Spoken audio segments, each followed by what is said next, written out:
বাবা একটু দোয়া দিয়ে দেন বাবা। আপনাকে একটা খাসি দিবানে।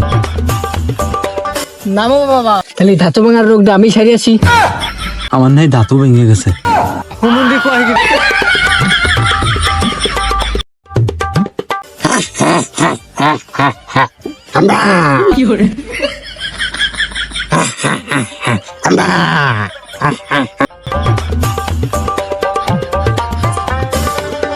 নামো বাবা নামো, রোগী দাঁড়াই রইছে।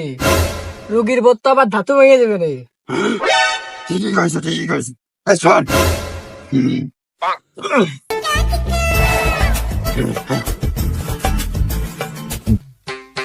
বল তোর কি সমস্যা বাচ্চু? বাবা ও বাবা, আমি এই 6 মাস বিয়ে করেছি বাবা। আমার বউ আমার কাছে যেতে দেয় না। আমার বউ কি কয় জানেন? লজ্জাও করে ক্ষতি। আমার বউ কয় আমার নাই দাঁতও ভেঙে গেছে। সব সমস্যার সমাধান এই বাবার কাছে আছে। তুই থাক এখানে বাচ্চু। সব সমস্যার সমাধান এই হাম্বা বাবার কাছে আছে। তুই চিন্তা করিস না হাম্বা। বাবা ওর বউ তোর কাছে যেতে দেয় না, তাহলে ধাতু ভাঙার রোগটা আমি সারিয়াছি। কে রে সুমিন্দি, আমি আসি না, থাক।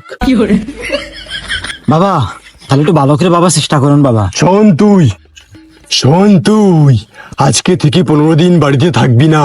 আমি তোর বউকে দেখে আসবো হাম্বা। বাবা তাহলে আমার নেবেন না? শোন তুই 15 দিন নিচিনে ওর কাছ থেকে সময়, 9 দিন আমি যাব, 6 দিন তুই যাবি, বুঝলি? হিসাবটা ঠিক আছে তাহলে। এই তো এই জন্যই তো আমি গুরু, তুই শিষ্য। হাম্বা বাবা বাবা তাহলে আপনার কথাই থাক বাবা। আমি 15 দিন কা বাবা, আমি 1 মাসও বাবা আমি বাড়ি যাবার না বাবা। বাবা আপনার আমার বোর 2 গরু শিষ্য মিলে একটু ভালো করে দেখবেন। 6 মাস আমার জাতি দেয় না বাবা, তাতে আমার 1 মাস চাইলেও দুঃখ নেই। আর যদি আপনারা আমার বোর আমার কাছে জাতি দিতে পারেন দি বাবা, আপনাকে একটা খাসি দিবানে। তাহলে বাবা আপনার একটু দেখেন বাবা। তাহলে আমি চলে গেলাম বাবা, একটু দোয়া দিয়ে দেন। ঠিক আছে বচ্চু, যা যা যা। জয় হাম্বা বাবা, জয় হাম্বা বাবা। হাম্বা। বাবা সময় তো দিয়ে গেলি 1 মাস। তাহলে শোন, হ্যাঁ তুই 12 দিন যাবি হ্যাঁ। আর আমি 18 দিন। তাই হ্যাঁ তাহলে তো বেশি দিন। ঠিক আছে। হাম্বা। বাবা আমি কি দোষ করছি? দাঁড়া শোন তাহলে কি করা যায়। মাস তো একটা 30 দিন, তুই যাবি 4 দিন আর আমি যাবো 14 দিন। ঠিক আছে বাবা। হাম্বা।